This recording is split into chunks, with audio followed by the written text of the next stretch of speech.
Channel पर आप लोग का स्वागत हो। आप लोग के लिए तुलसी माता का गीत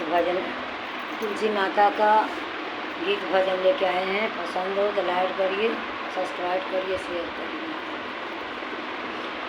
नारायण पूछा तुलसी से दिलवा का बात, नारायण पूछा तुलसी से दिलवा का बात, नारायण पूछा तुलसी से कहाँ तू हर माता बना, कहाँ तू हर पिता बना, कहाँ तू हर माता वाली, कहाँ तू हर पिता बन।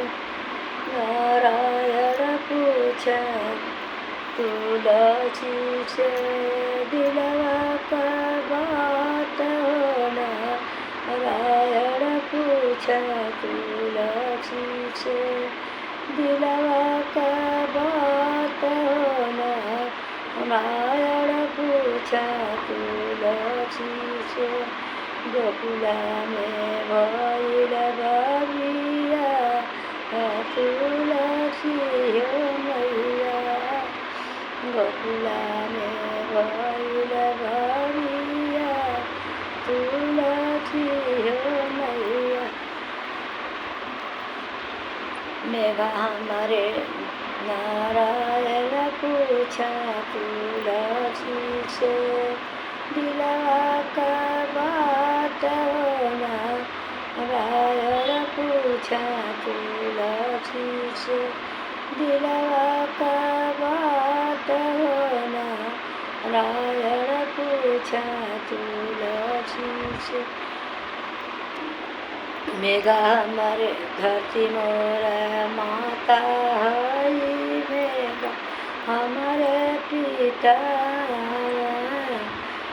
धरती मोर माता हई, मेघा हमारे पिता, नारायण पूछा तुलसी से दिलवा का बात, नारायण पूछा तुलसी से दिलवा का बात, नारायण पूछा तुलसी से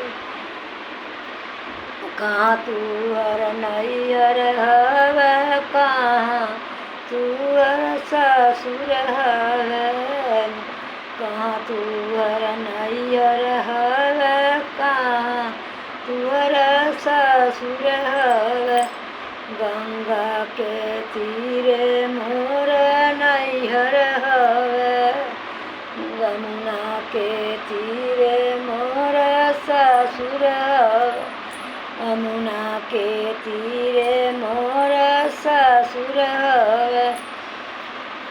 नारायण पूछा तुलसी से दिलवा का बात हो, नारायण पूछा तुलसी से दिलवा का बात हो, नारायण पूछा तुलसी से के करे ही रामावा से नूराई भरेलू, के करे ही नामावा से नूराई भरेलू, नारायण पूछा तुलसी से दिलवा का बात हो, नारायण पूछा तुलसी से दिलवा का बात हो, नारायण पूछा तुलसी से के करे ही नामा से मांगी आई भरेलू, के करे ही नामा से नूराई पहिरेलू, नारायण पूछा तुलसी से दिलवा का बात हो, नारायण पूछा पूछा तुलसी से। दिलवा का बात हो नारायण पूछा तुलसी से। कहाँ तू हर माता बड़ी, कहाँ तू हर पिता बड़े, कहाँ तू हर माता बड़ी, कहाँ तू हर पिता बन। नारायण पूछा तुलसी से। दिलवा का बात हो नारायण पूछा तुलसी से।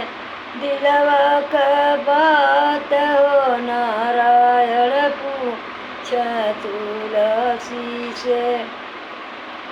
दिलवा का बात हो नारायण पूछा तुलसी से। गोकुला में भइल भविया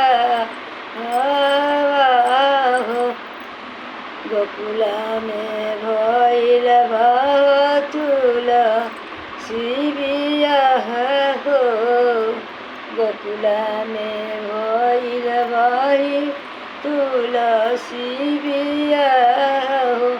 नारायण पूछा तुलसी से। दिलवा का बात हो नारायण पूछा तुलसी से। दिलवा का बात हो नारायण पूछा तुलसी से। दिलवा का बात हो नारायण पूछा तुलसी से। धरती हमार माता हई मेघा हमारा पिता है। धरती हमार ये माता हई मेघा हमारे पिता। नारायण पूछा तुलसी से। दिलवा का बात हो नारायण पूछा तुलसी से। कहाँ तू हर नैहर बाट, कहाँ तुहर ससुर बाट, कहाँ तू हर नैहर बाट, कहाँ तुहर ससुर बाट। गंगा के तीरे मोर नैहर बाट, यमुना के तीरे मोर ससुर बाट। गंगा के तीरे मोर नैहर बाट, यमुना के तीरे मोर ससुर बाट। दिलवा का बात हो नारायण पूछा तुलसी से। दिलवा का बात हो नारायण पूछा तुलसी से। दिलवा का बात हो नारायण पूछा तुलसी से।